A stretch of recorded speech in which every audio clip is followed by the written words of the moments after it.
Channel में उपस्थित सभी को मेरा नमस्कार। आज हम आप लोगों के लिए लेकर के आए हैं, ये अप्रैल का महीना है और इस समय अभी गर्मी धीरे धीरे बढ़ता जा रहा है और dehydration, loose motion, vomiting, indigestion, ये और छोटे बच्चों में डायरिया का प्रकोप भी धीरे धीरे बढ़ रहा है।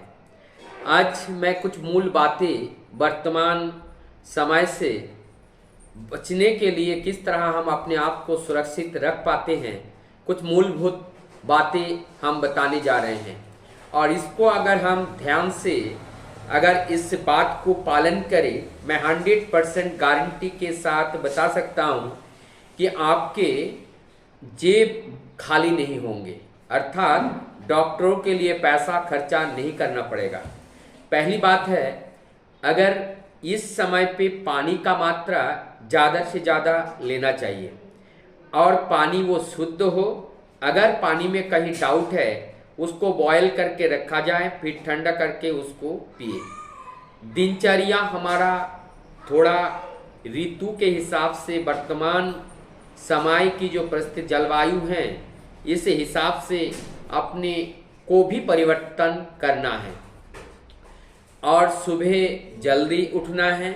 योगा प्राणायाम ये नियमित रूप से हमें प्रत्येक दिन करना है और ये करने से हमारी बॉडी में सफिशिएंट मात्रा में ऑक्सीजन हमें मिलेगा। इसके बाद हमें खाने का जो शेड्यूल है वो प्रॉपर और शेड्यूल होना चाहिए। खाने का शेड्यूल में हम सुबह का जो डाइट लेते हैं, जो लोग बाहर जाते हैं कभी कभी चटपटा लेते हैं, तली भुनी चीज़ें लेते हैं, मैं उस चीज़ को माना करने वाला हूँ। भोजन में ऑयली, स्पाइसी और ऑयली नहीं लेना है, स्पाइसी नहीं लेना है। नॉनवेज से अपने को जितना हो सके दूरियां बनाना है। और सब्जी में, अगर सब्जी में हमें अपने आप को डाइजेशन को अगर मेंटेन रखना है तो सब्जी में लौकी, तरोई, पपीता, कच्चा केला, मूंग दाल, टेंडा, परमल ये हम इस्तेमाल कर सकते हैं। अगर हमें लगे कि आज पेट में हल्का दर्द है और भूख नहीं लगी है तो हमें भूख जितना लगे उससे आधी भोजन करनी चाहिए। और अगर भूख लगता है कि भूख लगा ही नहीं तो भोजन ना करके केवल लिक्विड के रूप में शरबत भी हम ले सकते हैं, ये नींबू पानी भी हम पी सकते हैं, शिकंजी भी हम पी सकते हैं।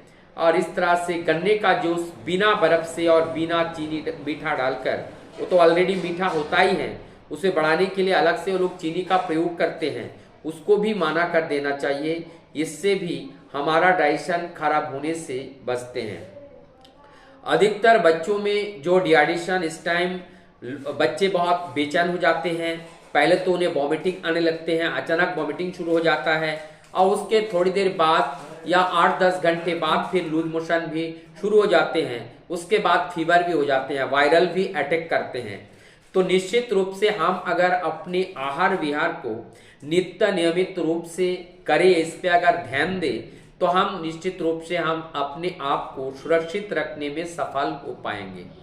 हम ने अब अनेकों तरह से प्रयोग करके देखे हैं और जिस प्रयोग में सफल भी हुए हैं वो मैं निरंतर आप लोगों को बताता हूं कि जैसे अगर ये हमारा डाइजेस्टिव सिस्टम ठीक नहीं है तो इस समय में कौन कौन सा फ्रूट हमें लेना है। तो उस फ्रूट को लेने के लिए साधारणतः अनानास हम ले सकते हैं, मौसमी ले सकते हैं, कीवी फल ले सकते हैं। ये अगर हम लेते हैं, ये हमारी डाइजेस्टिव सिस्टम को नुकसान नहीं पहुंचता है। ये अनानास और संतरे में तो विटामिन सी होता ही है, अनानास में बहुत सारे एंजाइम्स होते हैं जो डाइजेशन में हेल्पफुल है। तो इस तरह से ये छोटी छोटी बातें जब हम ध्यान रखेंगे तो हम बहुत से बीमारी से बचेंगे। साथ ही साथ एक बात मैं और बता दूं, सुबह अगर हम व्यायाम करें तो शरीर को नॉर्मल टेम्परेचर पर आने के बाद ही कोई भी चीज़ लेना चाहिए या नहाना चाहिए।